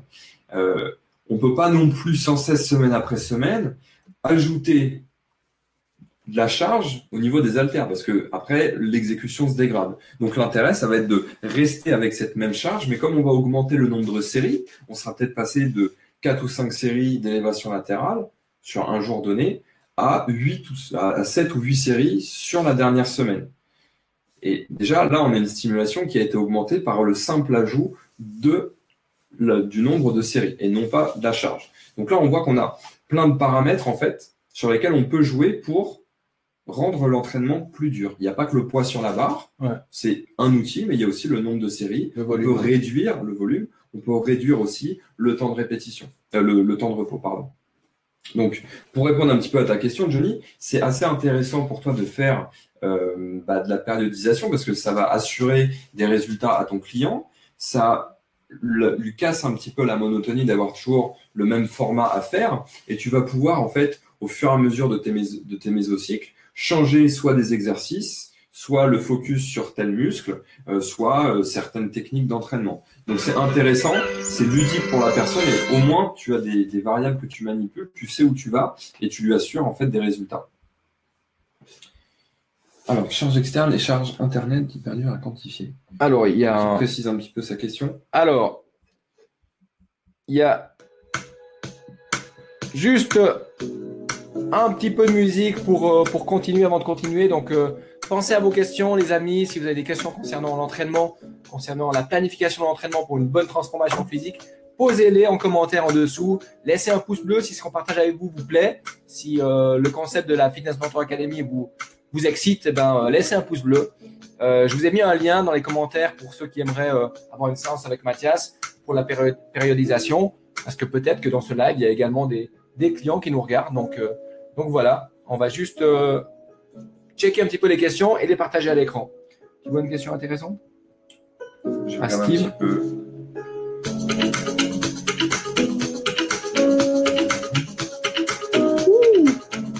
Alors, il y a Steve qui nous pose une question. Charge externe et charge interne, Internet, qui perdure à quantifier. C'est sa question là. Oui, Steve, précise-nous un peu ta question. On ne comprend pas la question. Charge externe et charge interne qui perdure à quantifier. Exprime un petit peu mieux au niveau du sens. On ne comprend pas.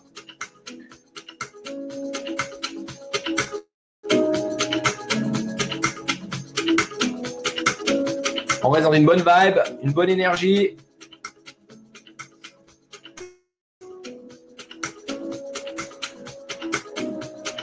Posez vos questions, les amis. Posez vos questions. On est là encore avec vous pendant 30 minutes, 35 minutes. Donc, profitez, prenez des notes. Et puis, restez connectés avec nous tous les mardis soirs à 20h30 pour la Fitness Mentor Academy, l'académie des coachs qui cartonnent. C'est parti. Salut Maxime. Maxime qui nous quitte. Merci d'être venu, Maxime. Merci pour tes questions. À bientôt. Bye bye. Alors, est-ce que vous avez des questions encore, les amis? Sinon, dans les questions qu'on avait reçues, on a traité tout ce qu'il y avait. Hein. Ok, donc… On va parler un petit peu des points faibles, parce que c'est souvent ce qui peut revenir. Voilà, donc les points faibles, oui. Ouais, au niveau des points faibles, donc on peut être confronté avec nos clients avec des… Alors, on a Johnny qui nous dit, d'après toi, combien de temps il faut s'entraîner pour que ce soit efficient? Bah, ça, tu vois, Johnny, au niveau de la question, moi, ce que je dis souvent, c'est que c'est pas forcément… On va pas viser une durée précise d'entraînement. On va viser de la qualité, de l'intensité. Donc, là, par rapport à la périodisation, comme je t'ai expliqué, en fait… De semaine en semaine, tes séances vont devenir de plus en plus longues parce que tu vas notamment jouer sur le volume d'entraînement. Et comme tu vas augmenter le nombre de séries au fur et à mesure, tes séances vont s'allonger. Donc, tu pars de ta base, en fait, tu pars du nombre de séries minimum pour déclencher l'hypertrophie musculaire et tu augmentes jusqu'à atteindre ce seuil maximum. Et c'est comme ça que tu détermines un petit peu la durée de tes séances. Mais encore une fois, ça va dépendre de la répartition sur la semaine. Une personne qui peut s'entraîner que 2-3 fois, ça reste quand même des séances qui vont être assez longues parce qu'il y aura beaucoup de muscles à passer en revue, à s'entraîner convenablement. Une personne qui peut étaler sur 4, 5, 6 jours, c'est beaucoup plus intéressant. Mais il faut que tu partes, non pas sur, voilà, il faut que je l'entraîne pendant 1 heure, faut plutôt que je réfléchisse, qu'est-ce qu'il faut que je lui fasse faire pour assurer la bonne stimulation. Et donc, c'est cette approche qu'il faut que tu aies. Donc, on pourra en discuter un petit peu plus en détail, mais chaque groupe musculaire a un nombre particulier de séries, de séries à faire dans la semaine pour qu'on puisse les stimuler. Encore une fois, j'ai repris tout à l'heure l'exemple des deltoïdes. On peut mettre un volume assez important et les gros groupes musculaires, on va pouvoir les entraîner beaucoup moins dans la semaine. Les quadriceps, c'est 12-14 séries. Pour le même résultat. On ne peut pas faire plus. Voilà, pour le même résultat. Donc, on peut avoir des personnes qui vont vouloir absolument développer les pectoraux et faire tellement dans la semaine. Ils vont faire au moins 4 ou 5 exercices le lundi. Ça va déjà dépasser le quota des 20 séries. Et puis, ils vont se faire un autre appel dans la semaine. Ça va monter à 30-40 séries. C'est largement trop. Et ils gagneront en développement musculaire. Ils gagneront sur leur transformation physique à faire beaucoup moins. Et là, c'est intéressant parce que dans ma carrière justement de coach sportif, j'ai vu des jeunes qui allaient chercher sur Internet des programmes d'entraînement d'athlètes, tu sais, des athlètes hyper chargés et tout. Mais ils oublient que les mecs, ils se piquent le cul, donc ils ont la capacité à supporter beaucoup plus de volume d'entraînement. Donc, si tu commences à suivre un programme d'un mec qui se pique le cul, eh ben, tu vas te griller. Donc, tu auras trop de volume d'entraînement pour progresser. Donc, faut vraiment remettre les choses dans leur contexte, savoir qui tu écoutes. Ça, c'est un principe hyper important. Qui est-ce que tu écoutes? Donc, si tu écoutes un mec qui n'a pas la même essence que toi dans le réservoir, tu vas pas pouvoir suivre le même parcours, tu vas pas pouvoir suivre la même vitesse. Donc, il faut vraiment te concentrer et savoir qui tu écoutes. Et après, mettre en place un plan d'action approprié à toi-même. Ouais, aujourd'hui, c'est les programmes sur Internet, mais à l'époque, c'était les magazines. Le monde du muscle. Voilà, tout ça. Donc, tu suivais l'entraînement des pros, mais ça te faisait des programmes de mais je me rappelle, moi, j'avais des trucs de dingue, mais… Non, c'était… Muscle Fitness, il y a Muscle Fitness, c'est mon muscle. Ça existe encore. Ouais, ça existe encore. Mais voilà, c'est des programmes qui ne sont pas faisables pour le débutant ou pour l'individu moyen. C'est ça. C'est ça. Et voilà, et c'est souvent, pour répondre encore une fois à ta question, Johnny, c'est la plupart des gens en font trop en fait. Ils en font trop et ils se rendent pas compte que en faire moins, ça va leur permettre de tenir sur le plus long terme, de beaucoup mieux récupérer. Puis c'est surtout, il faut se poser la question, si une personne, pour un groupe musculaire, elle arrive à enchaîner dans la même séance 4 ou 5 exercices, j'ai quand même envie de lui demander sur les 2 premiers, voilà, qu'est-ce qu'elle a fait. Qu'est-ce que tu as donné? Qu'est-ce que tu as donné? Si tu donnes vraiment, c'est clair. Ouais, si tu donnes vraiment, tu arrives quand même vite à ta limite et tu sens que c'est bon. Ouais. Mais encore une fois, il faut se fier à sa planification. Et une notion importante, ça va être, on sait maintenant que la fréquence d'entraînement est quand même très intéressante et est supérieure à simplement une fois dans la semaine. C'est-à-dire faire un groupe musculaire 2 fois, c'est supérieur à le faire une fois. Donc on aura de meilleurs résultats. Par exemple, si on fait 4 exercices pour un groupe musculaire, à séparer, à faire 2 exercices un jour et 2 exercices un autre jour. Les muscles répondent mieux. Si tu fais 2 fois par semaine, par exemple, les pectoraux, tu fais 2 exercices, donc 3 séries par exercice un jour. Si tu veux. Et le deuxième jour, donc peut-être 2 jours plus tard. Ouais, 2-3 jours plus tard, tu fais 2 exercices différents, mais le muscle, il va mieux répondre à être entraîné 2 fois dans la semaine qu'une fois toutes les 7 jours. Okay. Donc, la répartition un petit peu classique, le split classique comme on voit sur Internet, où c'est un gros groupe plus un petit groupe, et puis chaque jour, c'est assez difficile. C'est encore ancré, ça. C'est encore ancré. Au final, c'est moins intéressant, je trouve. On a moins bons résultats parce qu'on va entraîner un groupe musculaire qu'une fois dans la semaine. Ouais, c'est ça. On aura plus de bénéfices à le faire 2 fois. Ok, ça, je pense que c'est un super conseil. Donc, d'entraîner 2 fois les muscles durant la semaine plutôt que de suivre ce qu'on entend dans l'inconscient collectif. Donc, tu parles du split training. Explique un petit peu à ceux qui nous regardent, les jeunes coachs ou les clients, qu'est-ce que c'est que le split? Après, il y a différentes façons. Mais le split, ça va être de séparer, en fait, par groupe musculaire son entraînement dans la semaine. Ouais. Donc, ça regroupe beaucoup de choses, mais le split classique, ça va être, souvent, voilà, le lundi, on va faire les pecs, on va faire une partie des bras, soit les biceps, soit les triceps. Ouais. Le lendemain, on va faire le dos et puis l'autre partie des muscles. Mercredi, si c'est jour de fête, on fait les cuisses, mais bon, beaucoup de monde. Jeudi, on fait les épaules, ils reviennent. Et puis, le vendredi, avant de partir en soirée, on fait les bras. Ouais, c'est pas mal, ça. Mais, on va draguer, là, on va faire les biceps. Mais on remarquera que faire, par exemple, 2-3 séries, 2-3 exercices de biceps le lundi, après les pecs, on va gagner en stimulation musculaire. Il y a des bons bras tirés. Hein. Pas mal, hein. C'est Nutrimuscle. Ouais, c'est Nutrimuscle, voilà. Nutrimuscle, les amis. On est sponsorisé bientôt. on va gagner, si tu veux, à prendre ces 3 exercices qu'on fait de biceps, à les répartir dans la semaine. Donc, un exercice le lundi, un exercice le mercredi et un exercice le vendredi. Ça peut paraître un petit peu bizarre parce qu'on se dit, ouais, mais moi, je veux me massacrer les bras, je veux faire plein d'exercices, les enchaîner. C'est réparti sur la semaine et tu verras, augmente tes séries, augmente ton volume d'entraînement au fur et à mesure et tu vas avoir une super stimulation. C'est contre-intuitif, hein? C'est contre-intuitif, mais ça a un sens logique, c'est-à-dire que on va les entraîner plus souvent. Ouais. Donc si on les entraîne plus souvent, là ça tient. Ouais, mais il faut se détacher un petit peu du dogme de se dire, je vais les massacrer, je vais leur faire 3-4 exercices. Bon, c'est moins efficace. Okay. Ça se tient, on pourra avoir des progrès. On aura toujours des personnes qui vont te montrer des super physiques parce qu'ils ont fait ce programme. Je dis pas que ça ne marche pas. Je dis que c'est peut-être plus optimal de répartir comme ça sur la semaine. Ok, donc si on répartit par exemple, parlons des biceps sur la semaine, 2 entraînements, c'est quoi le feeling que tu dois ressentir à la fin de la première séance? Est-ce que tu dois te sentir complètement HS sur les bras, avec une super congestion des veines et tout, ou est-ce que tu dois te sentir que tu en as encore un peu sous la pédale? En fait, c'est par rapport à cette question de surcharge progressive. Généralement, le mésocycle, il dure entre 4 et 6 semaines, avec la dernière semaine de déload où on va faire une décharge, on va faire un repos actif, mais ça va monter de semaine en semaine. Et l'intérêt, c'est que sur cette première semaine, en fait, il faut pas être à bloc, parce que ça veut dire qu'après, on n'a pas de marge de progression. Donc, cette première semaine, elle va être, on doit sortir de la salle en ayant certes commencé à bosser, mais en ayant sous la pédale. Ouais. Et en fait, de semaine à semaine, on va augmenter le volume, donc le nombre de séries par exercice, et on va aussi pouvoir augmenter conjointement la charge. Parce que on en laisse un petit peu sous la pédale, on laisse de la progression pour les semaines à venir. Ouais. Le but, c'est de monter comme ça progressivement, et c'est vraiment d'arriver sur cette dernière semaine au maximum de stimulation. Mais ça aurait été permis par tout le travail qui a été fait avant.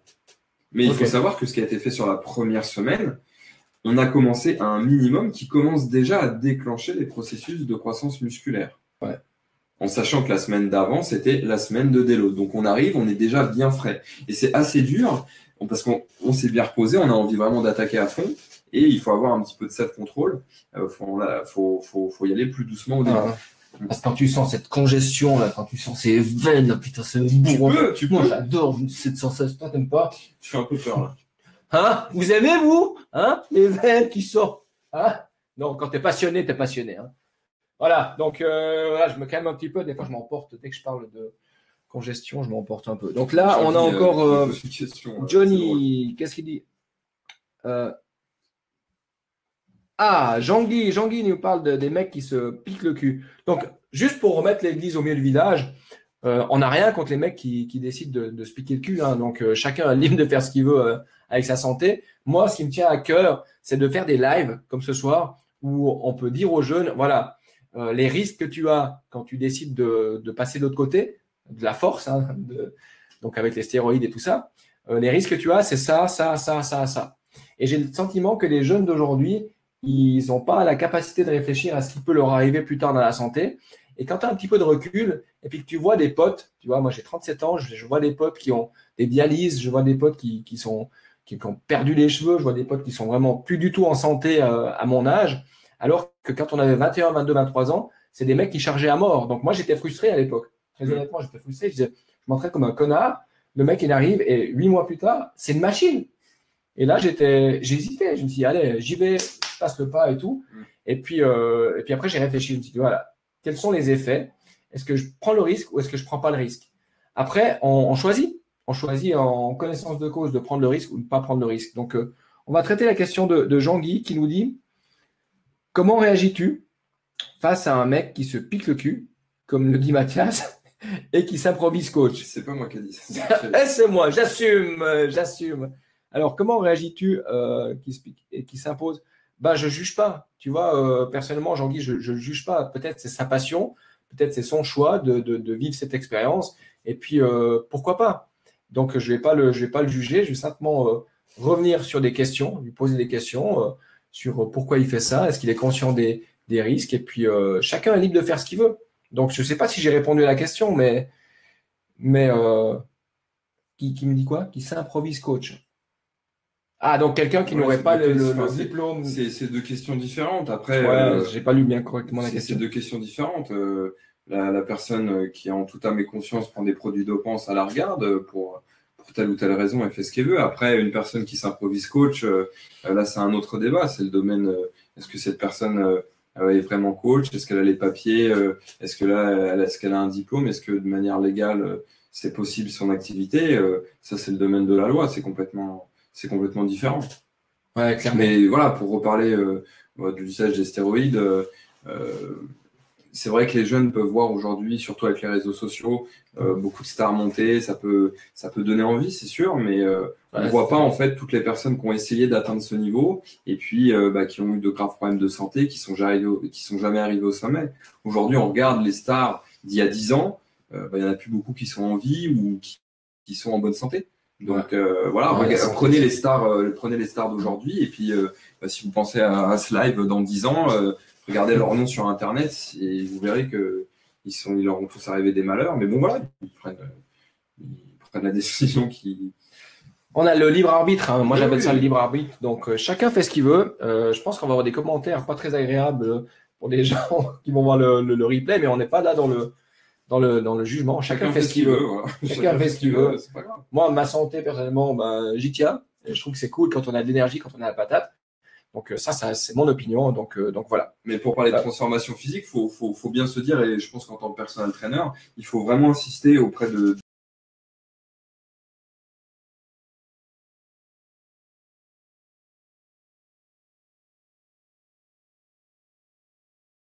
et voilà, il faut s'intéresser, il faut se donner les moyens, il faut être passionné. De toute façon, quand on veut accomplir de grandes choses, il faut être passionné dans ce qu'on fait. Donc voilà. Mais c'est aussi notre rôle, je pense, que de leur expliquer la situation, de les dissuader s'ils essayent de passer le cap et de leur expliquer sereinement les enjeux. Et voilà. Surtout tous les aspects négatifs. Exactement. Moi, j'ai une question qui peut revenir souvent dans les oreilles d'un coach sportif qui entraîne par exemple une fille qui dit « Moi, je veux surtout pas prendre de la masse musculaire. » T'as entendu ça aussi? Tous les jours. Voilà. Donc, toutes les filles qui viennent nous voir et qui nous disent « Oh, je veux tout, mais pas prendre de la masse musculaire. Comment tu lui réponds? Comment tu lui fais prendre conscience qu'elle doit passer par là pour transformer son corps, pour se tonifier? Comment tu communiques avec elle? Déjà, je vais lui expliquer très simplement qu'il n'y a aucun risque qu'elle devienne trop musclée parce que c'est une femme et une femme, ça a très peu d'hormones mâles, elle a très peu de testostérone qui est l'hormone vraiment majeure pour la construction musculaire. C'est ça qui fait notre virilité, c'est ça qui fait nos muscles, nos poils et c'est l'usage aussi des stéroïdes, c'est voilà l'apport exogène, l'apport externe d'hormones mâles. Donc, elles ont peut-être à tort dans leur inconscient collectif, dans leur esprit, des photos ou des vidéos de femmes bodybuildées ou utilisatrices de produits dopants dans d'autres disciplines sportives. Et du coup, elles ont vraiment la phobie de regarder une haltère et de devenir pareil. C'est quand même un petit peu toujours curieux et on a toujours un petit peu cet étonnement que ce soit aussi répandu. Parce que ça demande quand même beaucoup de travail et j'ai envie de dire c'est limite plus dur pour des femmes d'arriver à faire une transformation physique parce qu'elles ont beaucoup moins d'hormones anabolisantes que nous. Donc j'aurais envie de leur dire c'est encore plus dur pour vous et vous avez encore moins de risques, j'ai envie de dire entre guillemets, de devenir super musclé. Et ne vous fiez pas aux photos, aux vidéos d'athlètes sur Internet. Voilà, vous êtes sédentaire, vous avez une pratique sportive en tant que loisir et vous allez regarder des athlètes de haut niveau qui font ça depuis qu'ils sont jeunes. Donc, clairement, faut rester à sa place, faut être un petit peu conscient d'où on est. Et puis, faut pas avoir peur de faire du renforcement musculaire. Alors, il faut faire attention, j'aime bien dire, faut regarder un petit peu comment s'entraînent les hommes, faut pas avoir peur de soulever une charge lourde, entre guillemets, pour vous. Mais bon, des fois, il faut pas non plus copier ce que font tous les hommes parce qu'ils oublient de laisser leur ego au vestiaire et ça devient un petit peu n'importe quoi. Mais beaucoup de femmes font beaucoup de cours collectifs ou font beaucoup de poids légers, beaucoup de répétitions. Ça, c'est très commun, c'est très connu et ça ne stimule pas grand-chose. On en revient à ce que je disais au début. Il faut quand même aller chercher une certaine charge, une certaine intensité pour aller stimuler la croissance musculaire. Et dire stimuler la croissance musculaire, c'est pas quelque chose de néfaste. Il faut pas que les femmes entendent ça, que ça sonne péjoratif. Stimuler la croissance musculaire, c'est leur faire atteindre leur rêve physique, leur esthétisme souhaité. Et une femme, et beaucoup de femmes de toute façon désirent être beaucoup plus toniques, avoir des fesses beaucoup plus bombées, des jolies jambes bien effilées, bien musclées, un joli dos, etc. Ça, c'est pas en faisant 30-40 répétitions avec 2 kilos dans les mains ou faire la Zumba. Ou faire de la Zumba. Faut aller soumettre. T'adores la Zumba, en parenthèse. Il en fait en plus. Ouais, j'en fais. Salopard. Il balance un petit peu. Il balance ce soir. Il balance. Pour le spectacle. C'est pour le spectacle. Voilà. Donc, pour le spectacle, je fais un spectacle d'humour en Suisse pour les Suisses, si jamais le 9 décembre. Allez, balance un petit coup de pub. Monsieur le docteur. Fribourg. Voilà. Donc les femmes, il faut pas faire de la Zumba en pensant qu'on va se tonifier et avoir le physique que l'on souhaite. Il faut aller soumettre son corps à une stimulation. Et mettre son corps à une stimulation, c'est le faire sortir de sa zone de confort. Il faut aller soulever un petit peu des poids aussi. Clairement. Et puis c'est que des bénéfices. On a encore des études qui sortent sur tout ce qui est la lutte contre l'anxiété, la dépression. Le renforcement musculaire fait beaucoup de bien à ce niveau-là. La lutte contre l'ostéoporose, contre tout ce qui est problème d'arthrose, même aussi évidemment contre la sarcopénie qui est la diminution de la masse musculaire liée à l'âge.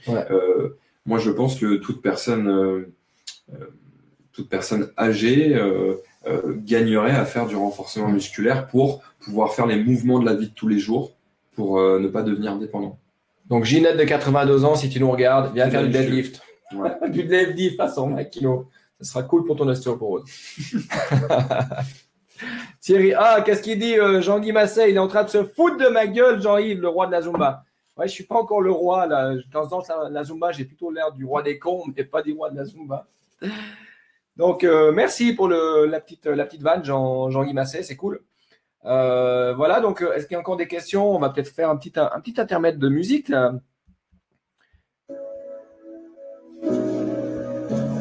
Donc, j'espère que vous appréciez ce live. Je rappelle, tous les mardis soirs à 20h30, on a sur la page Thierry Darblay Fitness Mentor en live avec un expert à chaque fois.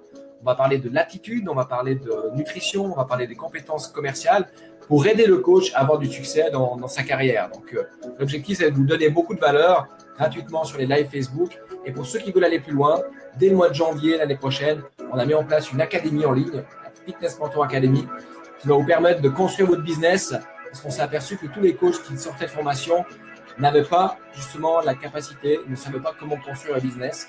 Donc, on a mis tout ça ensemble dans une académie qui sera disponible donc l'année prochaine, dès le mois de janvier. Vous pouvez déjà vous préinscrire en cliquant sur le lien en dessus de ce live. Voilà, j'espère que ça vous plaira. On continue notre live s'il y a encore des questions. Mettez des pouces bleus si ça vous plaît l'idée. Hein? Ah oui, on va enlever la question de Jean. Donc, si l'idée de la Fitness Mentor Academy vous plaît, vous excite, mettez un pouce bleu, laissez des commentaires. N'hésitez pas à m'écrire des mails si vous avez des questions, si vous avez envie qu'on traite de thèmes particuliers le mardi soir. Donc, mettez simplement dans les commentaires les thèmes qu'on pourrait traiter qui peuvent vous aider dans votre business. Et puis on continue avec les questions. Mais je crois que voilà, ils sont. Vous dormez là? Oh, on se réveille là-bas. Oh, réveille-toi, pose des questions, profite de l'expertise de Mathias. Et puis écris des questions, commentaires. Allez, petit coup d'oiseau. On s'amuse comme on peut. Bon, les loulous, vous n'avez plus de questions? Est-ce que tu as encore une question peut-être que tu pourrais traiter ce soir? Écoute, là, comme ça, pas spécialement. On a abordé beaucoup de choses. Je vais rappeler quand même les grands principes de l'entraînement, à savoir la spécificité, c'est-à-dire que vous devez construire votre programme avec l'entraînement qui doit être dirigé dans le but de votre client, dans le but d'obtenir le résultat souhaité. La fameuse surcharge progressive avec ces entraînements qui vont devenir de plus en plus durs au fur et à mesure du temps pour continuer à assurer la croissance musculaire. La périodisation avec ce fameux déload, cette décharge, toutes les 4 à 6 semaines, ça c'est encore à individualiser en fonction de la personne, mais c'est une bonne moyenne. Prenez les notes. Ensuite, c'est la programmation. Donc là, on va prendre en compte la fréquence d'entraînement, tout ce qui est période de repos, le choix des exercices, le tempo d'exécution.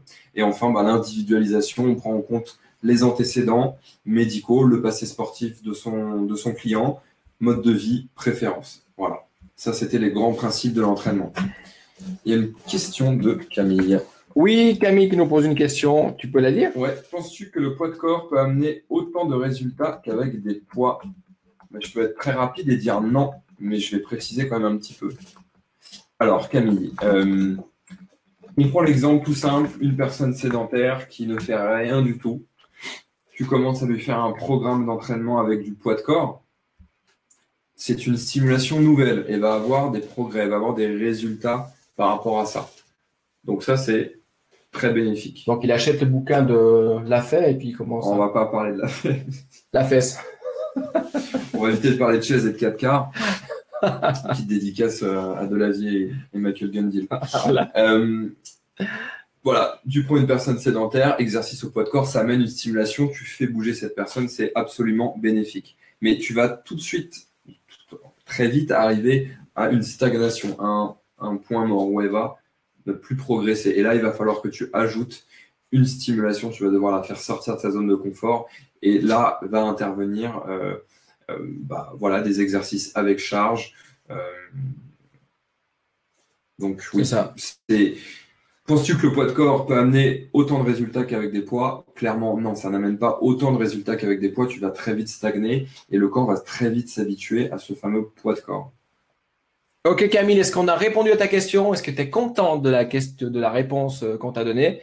Si c'est le cas, laisse un petit commentaire et puis on va passer à la prochaine question. Johnny. On va prendre peut-être la dernière question là. Ouais. Dernière question de Johnny. Allez voir la télé. Johnny nous demande comment. Ok, merci à toi Camille d'être avec nous ce soir. Donc Johnny nous dit comment tu mesures la progression d'une personne et après combien de temps? Comment tu mesures la progression d'une personne et après combien de temps? Alors, la progression d'une personne, tu vas la mesurer avec plusieurs paramètres. Ça va être déjà, est-ce qu'elle a réussi à tenir ton programme? Est-ce elle a maintenu cette surcharge progressive? Est-ce qu'elle a réussi à augmenter le volume d'entraînement au fur et à mesure des semaines? Et est-ce qu'elle a aussi réussi à augmenter un petit peu la charge sur ses barres? Tu peux, notamment si elle est dans un objectif de perte de poids, parce que là, tu me parles de mesurer une progression, donc c'est assez général, donc je vais faire une grosse réponse. Ouais. Tu peux, voilà, si elle veut perdre du poids, tu as fait au début un relevé de mensuration, donc tu as mesuré le tour de taille par exemple, le tour d'épaule, etc.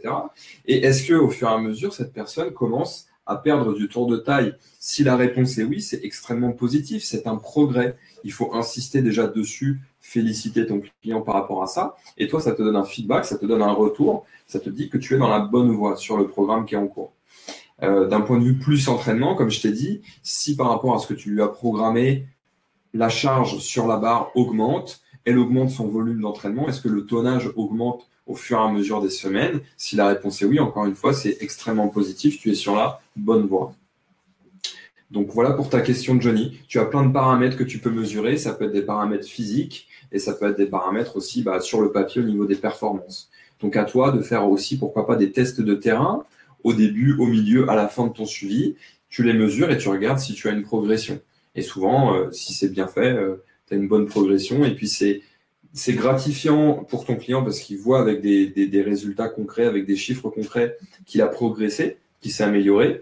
Et puis, toi, ça te fait un super feedback pour ton travail. Ok. Johnny, est-ce que Mathias a répondu à ta question? J'espère que oui. Donc, on a pris cette dernière question. Si vous avez encore une question, posez-la. Moi, j'aimerais juste vous remercier. Vous remercier tous d'être avec nous ce soir. On était entre 20 et 30 personnes en live, donc c'est vraiment, vraiment sympa de pouvoir partager ça avec vous qui partagez la même passion que nous. Aimez la page Facebook Thierry Derblay Fitness Mentor. Découvrez tous les mardis soirs à 20h30 des experts que je vais vous présenter. Donc ce soir, c'était Mathias, que je remercie aussi. Merci Thierry. Il y avait Christophe Batz mardi passé. Il y aura Andy Poiron. Il y aura probablement d'autres préparateurs physiques et d'autres coachs au niveau de l'attitude, parce que comme je le répète tout le temps, la réussite dans le business du coach sportif et dans la vie en général, c'est l'attitude qui détermine ton altitude. Et puis, merci les mecs, merci à toi Laure, merci à toi Johnny, merci à tous. Donc, restez connectés tous les mardis soirs. À la fin de ce live, vous pouvez simplement cliquer sur j'aimerais recevoir les notifications pour recevoir toutes les notifications des prochains lives. Donc, on va se quitter en musique, les amis. Laissez-nous des pouces bleus si le live de ce soir vous a plu.